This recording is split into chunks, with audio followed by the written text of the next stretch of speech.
మార్గదర్శిది ఆయన చనిపోయారు కాబట్టి క్రిమినల్ కేసుని ఎబేట్ చేస్తున్నామని తెలంగాణ హైకోర్టు వారు ఇచ్చారు. ఎందుకు ఇచ్చారంటే ఆ జడ్జిమెంట్లో ఏం రాశారంటే 2 రాష్ట్ర ప్రభుత్వాలు ప్రాసిక్యూట్ చేయడానికి అంగీకరించట్లేదు, ఆయన కుటుంబ సభ్యులు అందరూ కలిసే వ్యాపారం చేశారని ఇంత క్లియర్గా సాక్ష్యం ఉన్నప్పటికీ 2 రాష్ట్ర ప్రభుత్వాలు కూడా మేము ప్రాసిక్యూట్ చేయమంటున్నాయి. ఈ పరిస్థితుల్లో అసలు మనిషి చనిపోయాడు కాబట్టి మేము ఎబేట్ చేస్తున్నాం అన్నారండి. రిజర్వ్ బ్యాంక్ వాళ్ళు గట్టిగా అబ్జెక్ట్ చేశారు. వాళ్ళు వేస్తారేమో అని చూశాను, టైం అయిపోయింది, వాళ్ళు వేయలేదు. ఈ మధ్యనే సీఎం చంద్రబాబు నాయుడు గారికి, రేవంత్ రెడ్డి గారికి, గవర్నర్ రిజర్వ్ బ్యాంక్కి ముగ్గురికి ఉత్తరాలు రాశాను. ఇది చాలా బ్యాడ్ ప్రెసిడెంట్ చరిత్రలో లిఖించబడుతుంది.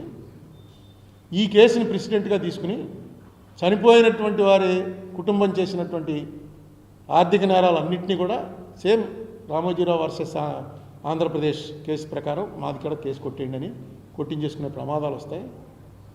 అందుకని మీరు విచారణ జరిపించండి. ఆయన చనిపోతే ఆయన కుటుంబ కొడుకు వచ్చి వేశాడు, ఆయన నేనే ఇక్కడి నుంచి కర్తనని, అది కొనసాగించండి అని చెప్పి రాశాను. దాని మీద ఏమన్నా రిప్లై వస్తుందేమో చూస్తాను. మా రమేష్ ఆల్రెడీ దాని కాపీ మా రమేష్ కూడా పంపాను, అల్లంకి రమేష్ మా అడ్వకేట్కి దాని కాపీ పంపాను. ఆయన కూడా కరెక్ట్ ప్రొసీజర్ చేశారు మీరు అని చెప్పాడు.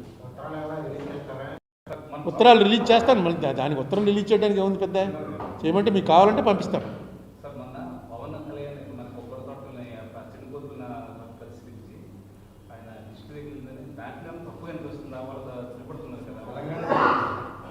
అంటే మామూలుగా మీరు నేను అంటే పెద్ద తప్పేం కాదు, కానీ పవన్ కళ్యాణ్ ఒక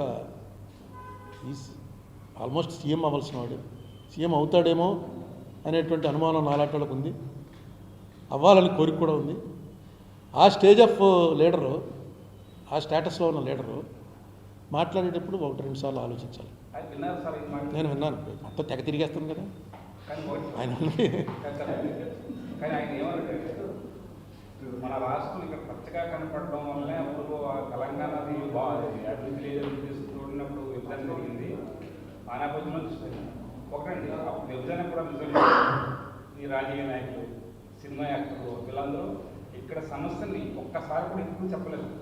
ఏంటి ఇక్కడ తిండి కూడా లేని వాళ్ళు ఉన్నారని, ఇప్పుడు కూడా 1,00,000 మంది తినలేని ప్రజలు ఈ ప్రాంతాల గోదావరి జిల్లాలో కూడా ఉన్నారనేది. మీకు ముంగండిలో ఒక బ్రాహ్మణ కుటుంబంలో ఒక ఆవిడ ఆత్మహత్య తీసుకుంది. నేను మోర్తాను 98లో ఒక ముంగండిలో పండితుల ఊళ్ళో బయటికి వెళ్ళి తెచ్చుకుని ఎవరు సరిపోయింది. నేను రాస్తాను ఈ విషయాలు ఎవరికి తెలియదు. తెలియకుండా అప్పుడే ఈ సినిమా యాక్టర్లు ఒకళ్ళు వీళ్ళు రాజకీయాలు ఆ ఊళ్ళో పెద్ద పెద్ద నాయకులు వెళ్ళిపోయి అక్కడ ఉంటాం. ఇదంతా అభివృద్ధి చెందిపోయింది, అభివృద్ధి చెంది అనుకుంటే మన వాళ్ళకి ప్రజలకి తెలంగాణ తెలియక అవన్నీ రాళ్ళు రప్పలనుకుంటారు. అక్కడ నీరు ఉందని, వరి పంటల్లో కరీంనగర్ ఇవన్నీ కూడా నెంబర్ 1గా ఉంటాయని కూడా నిన్నే చెప్తున్నాడుగా రేవంత్ రెడ్డి. ఇండియాలో నెంబర్ 1 వచ్చింది వరిలో, తెలంగాణ నెంబర్ 1 వచ్చింది. రాత్రి న్యూస్లో విన్నాను ఆయన స్పీచ్. నెంబర్ 1 ఈవేళ ఇండియాలో నెంబర్ 1 తెలంగాణ. ఏదైనా కాంగ్రెస్ టైంలో జరిగినవేనండి. అయితే మీరు చెప్పింది నేను అనేక సార్లు చెప్పాను, మీరు వినలేదు. నేను అనేక సార్లు స్టాటిస్టిక్స్తో సహా చెప్పాను. ఆంధ్ర తెలంగాణ ఈక్వల్గానే డెవలప్ అయ్యాయి. వాటర్ విషయంలో మాత్రం ఇప్పుడు వాటర్ ఎందుకు వాడుకోగలుగుతున్నారంటే ఫ్రీ కరెంట్ కాబట్టి, లేకపోతే ఎప్పుడు కూడా అగ్రికల్చరల్గా ఆంధ్రాకి డౌన్ కాబట్టి వచ్చి నీళ్ళు పడిపోతుంటాయి మనకి, వాళ్ళు తోడుకోవాలి. ఆ డిఫరెన్స్ ఎప్పుడు ఉంది, వాళ్ళకి ఆ ఇబ్బంది ఎప్పుడు ఉంది. ఇప్పుడు తోడేసుకుంటున్నారు ఎందుకంటే ఫ్రీ కరెంట్ గవర్నమెంటే భరిస్తుంది కాబట్టి. కానీ ఎకనామిక్స్ చూసుకుంటే అది కూడా తప్పేవాళ్ళు, అక్కడ ఇండస్ట్రియల్గానే డెవలప్ అవ్వాలి. నెక్స్ట్ మనకేంటంటే ఇప్పుడు చంద్రబాబు నాయుడు గారు ఎంత డెవలప్, అన్నీ అమెరికా నుంచి వచ్చేస్తుంది, అక్కడి నుంచి వచ్చేస్తున్నాయి డబ్బులు, గూగుల్లో వచ్చేసింది, ఆదాని వచ్చేసాడు, అందరూ వచ్చేస్తున్నారు. ఇంత బాగా మీరెందుకు రారు? మీ హెడ్ ఆఫీసు ఇంకా హైదరాబాద్లోనే ఉంది. మీ హెరిటేజ్ హెడ్ ఆఫీస్ తీసుకొచ్చి అమరావతిలో పెట్టండి. ముందు పెడితే ఏంటి, మనకేంటి ప్రయోజనం? ఆ ట్యాక్స్ ఇది మనకు వస్తుంది. ఇన్కమ్ ట్యాక్స్, కార్పొరేట్ ట్యాక్స్ ఏదైతే కలెక్షన్ అవుతుందో, ఏ స్టేట్ నుంచి కలెక్షన్ అయితే ఆ స్టేట్ అకౌంట్లో పడుతుంది. అలాగే జగన్మోహన్ రెడ్డి, భారతీ సిమెంట్స్, సాక్షి, అతనికి ఉన్న వ్యాపారాలు అన్నీ హైదరాబాద్లోనే ఉన్నాయి, ఇక్కడికి రారు. సినీ పరిశ్రమ సరే అది ప్రైవేటు, వాళ్ళని మనం అడగలేం, వాళ్ళకి ఇష్టమైతే చేస్తారు. అది వీళ్ళిద్దరు ముఖ్యమంత్రులను ఇద్దరు కూడా స్టేట్ డెవలప్మెంట్ కోసం, అందులో చంద్రబాబు నాయుడు గారు ప్రధానంగా. ఈయన ఎప్పుడు 15 ఏళ్లలో మనం ఈయనకి నిజంగా తెచ్చినవన్నీ లెక్కేసుకుంటే ప్రపంచంలో ఉన్న ఇండస్ట్రీలన్నీ ఆంధ్రాలోనే ఉండాలి. ఆంధ్రప్రదేశ్ అనండి, ఆంధ్ర అనండి. అన్నీ ప్రతిసారి పెడతారు, ఇన్ని కోట్లు వచ్చాయని చెప్తూ ఉంటారు. అదే మొట్టమొదట మనం వచ్చి అప్పుడు మీరు కూడా రండి అని పిలవాలి. ఏమండి అమరావతి అనేది అసలు నేను బుక్ కూడా భ్రమరావతి అని బుక్ కూడా రాశాను. నాకు అర్థం అవ్వట్లేదు నిజంగా. నాకు అమరావతి ఏంటన్నది నాకు ఇప్పటివరకు ఏం చేస్తున్నారు, ఏం జరగబోతుంది అన్నది నాకైతే అర్థం కావట్లేదు. అంటే మోడీ గారు డబ్బులు ఇవ్వడం ఆయన జేబులో డబ్బులు ఏం కాదు. ఇక్కడ ఇచ్చారంటే మొత్తం ప్రపంచం అంతా ఎందుకు ఇవ్వట్లేదు స్పెషల్ కేటగిరీ స్టేటస్? ఇక్కడ ఇస్తే దీనికన్నా ముందు నుంచి డిమాండ్ ఉంది. బీహార్ ఉంది, రాజస్థాన్ ఉంది, మధ్యప్రదేశ్ ఉంది. ఎక్కడి నుంచి వాళ్ళకి ఏం చెప్పాలి? అందుకే దీనికి ఏదో డబ్బులు ఇస్తాం, ఆ డబ్బులు ఇస్తూ ఉంటారు. అది ఇవ్వరు. ఏ రూపాయి ఇచ్చినా పార్లమెంట్ ఆమోదించాలి. అక్కడ పార్లమెంట్ ఆమోదించే ముందు మొత్తం రికార్డులు పెట్టిన తర్వాత ఏ దేశానికి ఎంత ఇచ్చారు, ఏ రాష్ట్రానికి ఎంత ఇచ్చారో క్లియర్గా. దీనికి ఒక పద్ధతి ఉంది. ఊరికే పిఎంకి సంబంధించిన పిఎం రిలీఫ్ ఫండ్ ఇలాంటివేవో ఆయన సంతకం పెట్టి ఇచ్చేయచ్చు. కానీ దేశం ఉన్నటువంటి ఆర్థిక వనరులను పెట్టడంలో ఒక్క రూపాయి ఇచ్చినా సరే దానికి ఎలా ఇవ్వాలి అన్న దాని మీద చాలా ఇది జరుగుతుంది. మోడీ గారి టైంలో కాబట్టి అడిగేవాళ్ళు లేడు కాబట్టి వాళ్ళకి ఎలా కావాలంటే అలా రాయించుకుని ఇచ్చేస్తుంటారు. అది కూడా ఆంధ్రాకి నేను అనుకోవడం చంద్రబాబు నాయుడు మీద మోడీ గారిది, చంద్రబాబు నాయుడు గారిది కేవలం రాజకీయ స్నేహమే తప్ప వాళ్ళ మనస్సులు ఎప్పుడూ కలవవు. ఎందుకంటే వీళ్ళిద్దరూ ఒకళ్ళనొకళ్ళు చాలా తీవ్రంగా అవమానించుకున్నారు. ఒక ప్రధానమంత్రి స్థాయి మర్చిపోయి ఆయన రాజమండ్రి మీటింగ్లో ఏం మాట్లాడాడో మీరు అందరికీ గుర్తు. ఒక ముఖ్యమంత్రి స్థాయి మర్చిపోయి సాక్షాత్ అసెంబ్లీలో చంద్రబాబు నాయుడు గారు మోడీ గురించి, మోడీ భార్య గురించి ఏమన్నారో. అందుకని వీళ్ళది వేళ అవసరం. ఈవేళ జగన్ కొట్టాలంటే కలవాలనుకున్నారు, కలిశారు, కొట్టారు. ఇది ఎంతకాలం కొనసాగుతుంది అన్నది చూడాలి. అంతే తప్ప మోడీ గారు ఏదో ప్రత్యేక సాయం చంద్రబాబు మీద ప్రేమ కొద్దీ చేయరు. నెక్స్ట్ మొన్న బీహార్ ఎలక్షన్ గెలిచిన తర్వాత వాళ్ళకి కాన్ఫిడెన్స్ వచ్చేస్తుంది చంద్రబాబు నాయుడు గారు విత్డ్రా అవ్వడానికి. లేకపోతే కొంచెం వాజ్పేయి టైంలో కొంత ఉండేది ఏంటంటే చంద్రబాబు తప్పుకుంటే ఏమవుతుంది గవర్నమెంట్ అని. ఇప్పుడు ఆ లెక్క కూడా లేదు. చంద్రబాబు తప్పుకుంటే గవర్నమెంట్ ఏమవుతుంది పరిస్థితి.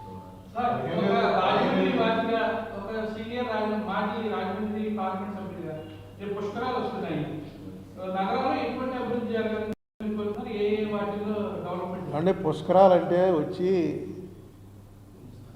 పిత్రోదకాలు, మాత్రోదకాలు వదులుకుని మామూలుగా ప్రతి సంవత్సరం మేము బ్రాహ్మణం ప్రతి సంవత్సరం ఏదో చేస్తాం. కొన్ని క్యాస్టులు ప్రతి సంవత్సరం చేయరు. వాళ్ళకు అవకాశం 12 ఏళ్ళకి ఒకసారి వచ్చి ఆ వేళ తర్పణం ఇచ్చేస్తే నీకు రిలీవ్. అది అసలు పుష్కరాల వెనకాల ఉన్నది. దాన్ని లాస్ట్ పుష్కరాల్లో కొత్తగా 30 మందికి 10 మందికి తర్పణాలు వదిలే పరిస్థితి తీసుకొచ్చారు. పుష్కరాల్లో గవర్నమెంట్ చేయవలసింది లా అండ్ ఆర్డరే, ఇంకేమీ ఉండదు. క్యూ కంట్రోల్ చేయడం ఒకటే వాళ్ళ పని. అక్కడే ఫెయిల్ అయ్యారు. దాని మీద కమిషన్ వేస్తే ఆ కమిషన్ రిపోర్ట్లో ఒకసారి చదవండి. మరి మీరు పాత్రికేయులు కూడా చదవడం మానేస్తారని. ఆ కమిషన్లో ఏమని రాశాడంటే ఆయన రిపోర్టు, ముహూర్తం అనేది మూఢనమ్మకం అని రాశాడు. ముహూర్తం మూఢనమ్మకం అని రాశాడు ఆయన. ముహూర్తం మూఢనమ్మకం అయితే పుష్కరమ మూఢనమ్మకమే. మనం ఏదో ఒక సిస్టంలో వెళ్తున్నాం, పలానా ముహూర్తంలో మంచిదని.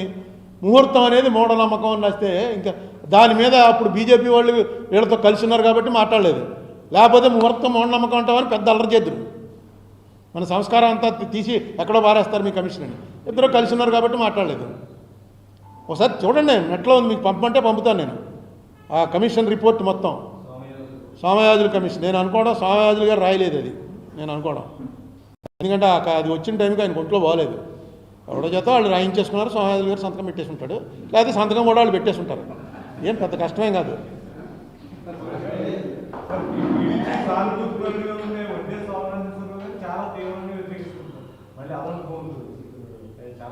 అదే నాకు నిజంగా అక్కడ వాళ్ళు అక్కడ కృష్ణా జిల్లా వాళ్ళు కాబట్టి శోభనాద్రీశ్వర వారికి వాళ్ళకి నాకన్నా ఎక్కువ తెలుస్తుంది.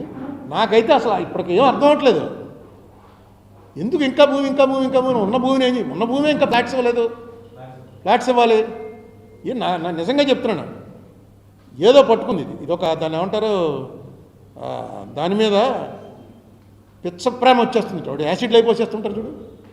యాసిడ్ పోసేవాడు వాడిది ఏంటి, వాడు పిచ్చప్రేమ వచ్చేసి ఈ నాకే దక్కాలి తప్ప ఇంకెవరికి దక్కకూడదు అన్నప్పుడు నిన్ను అది ఒప్పుకోవట్లేదంటే యాసిడ్లు పోసేస్తుంటారు.